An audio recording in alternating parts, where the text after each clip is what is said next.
പാലക്കാട് വടക്കന്തറ തിരുപുരയ്ക്കൽ ഭഗവതി ക്ഷേത്രത്തിലെ നവീകരണ കലശവും മഹാകുംഭാഭിഷേകവും ജൂൺ 17-ന് നടക്കും. ടിപ്പുവിന്റെ പടയോട്ടകാലം മുതൽ അതിപ്രശസ്തമായിരുന്ന ക്ഷേത്രമാണ് ഭക്തജന സഹായത്തോടെ നവീകരിച്ചത്. ക്ഷേത്രകലയും പാരമ്പര്യത്തനിമയും നിലനിർത്തിയുള്ള നവീകരണം ഏറെ ശ്രമകരമായിരുന്നു. 3 കോടിയിലധികം രൂപ ചെലവഴിച്ചാണ് ക്ഷേത്രം നവീകരിച്ചതെന്ന് ഭാരവാഹികൾ വാർത്താ സമ്മേളനത്തിൽ പറഞ്ഞു. വടക്കന്തറ തിരുപുരയ്ക്കൽ ഭഗവതി ക്ഷേത്രത്തിലെ നവീകരണ കലശ കുംഭാഭിഷേകത്തിന്റെ മുന്നോടിയായി നടന്ന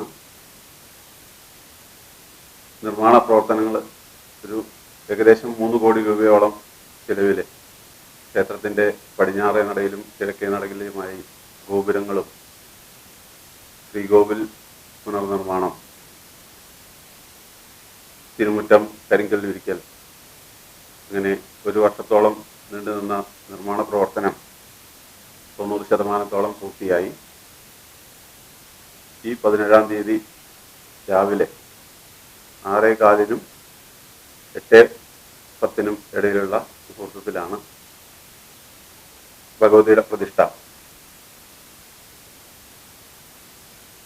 അന്ന് വൈകുന്നേരം നട അടച്ചതിന് ശേഷം 20-ാം തീയതി രാവിലെ ആണ് നട തുറപ്പ് മഹോത്സവം. അത് 4:30 മണിക്കാണ് ക്ഷേത്രം നട തുറക്കുന്നത്.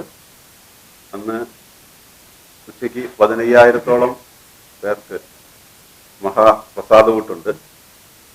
വൈകുന്നേരം 4:30 മണിക്ക് ക്ഷേത്രത്തിൽ നിന്ന് തുടങ്ങി 5 ആനയും പഞ്ചവാദ്യ സഹിതം നഗരപ്രദക്ഷിണം ചെയ്ത് ക്ഷേത്രത്തിൽ കാഴ്ചശീവേലി അവസാനിക്കും.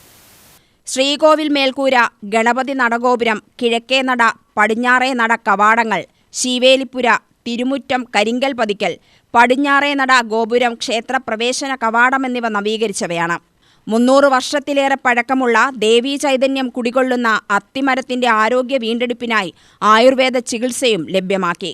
ക്ഷേത്ര ചൈതന്യവും അതുവഴി ഭക്തർക്ക് ലഭിക്കേണ്ട അനുഭൂതിക്കുമായി വിശേഷാൽ പൂജകൾ നടക്കും. Secretary Kannankutty, executive officer K Sasikanth, vice president Sivakumar, ക്ഷേത്രം ജീവനക്കാരൻ MP രൂപേഷ് എന്നിവർ വാർത്താ സമ്മേളനത്തിൽ പങ്കെടുത്തു. UTV news, Palakkad.